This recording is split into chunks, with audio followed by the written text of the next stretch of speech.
ಈಗ ನನ್ನೊಬ್ಬನ ಬಗ್ಗೆ ಅಲ್ಲ, ನೂರಾರು ಜನ, ಸಾವಿರಾರು ಜನ ಡ್ರೈವರು ಅವ್ರ ಬಗ್ಗೆ ಇದರಿಂದಾನೇ ಮಾತಾಡ್ತಿರೋದು.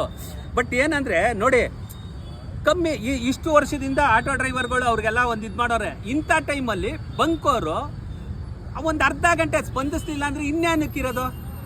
ಕೇಳಿದ್ರೆ ಹೇಳ್ತಾನೆ ಆಗದೇ ಇಲ್ಲ ಅಂತಾನೆ. ಆ ಥರ ಎಲ್ಲಾರ ಹತ್ರ ಈಸ್ಕೊಂಡಿಲ್ವಾ ಸರ್? ಕೊಟ್ಟಿಲ್ವಾ ಸರ್? ಎಲ್ಲ ಒಂದು 11 ಗಂಟೆ ಹಾಕ್ಬೇಕಲ್ವಾ ಗುರುಗಳೇ? 11 ಗಂಟೆ ಹಾಕೋದ್ರೆ ಎಷ್ಟೋ ಉಪಯೋಗ ಆಯ್ತದೆ. 2 ಅವರ್ 3 ಇನ್ನೂ ಮುಖಾಂತರ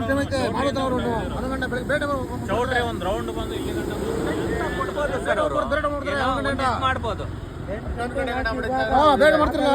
ಈಗ ಅಟ್ಲೀಸ್ಟ್ ಈಗ ಹಾಕಿದ್ರೆ ನಾವು ಬೆಳಿಗ್ಗೆ ಊಟ ಮಾಡಕ್ಕೆ ಇದಾಯ್ತದೆ ನೋಡಿ. ಬೆಳಿಗ್ಗೆ ಟೈಮು ಎಷ್ಟು ಟೈಮ್ ವೇಸ್ಟ್ ಆಯ್ತದೆ. ಬೆಳಿಗ್ಗೆ ಟೈಮ್ ಬಾಡಿಗೆ ನೈಟ್ ಟೈಮ್ ಬಾಡಿಗೆ ಇರಲ್ಲ. ಈಗ ಹೋಗಿ ರಿಲ್ಯಾಕ್ಸ್ ಆಗಿ ಮಲಗಿದ್ದು ಬೆಳಿಗ್ಗೆ ಫ್ರೆಶ್ ಆಗಿ ಬಾಡಿಗೆ ಹೊಡಿಬೋದು. ಈಗ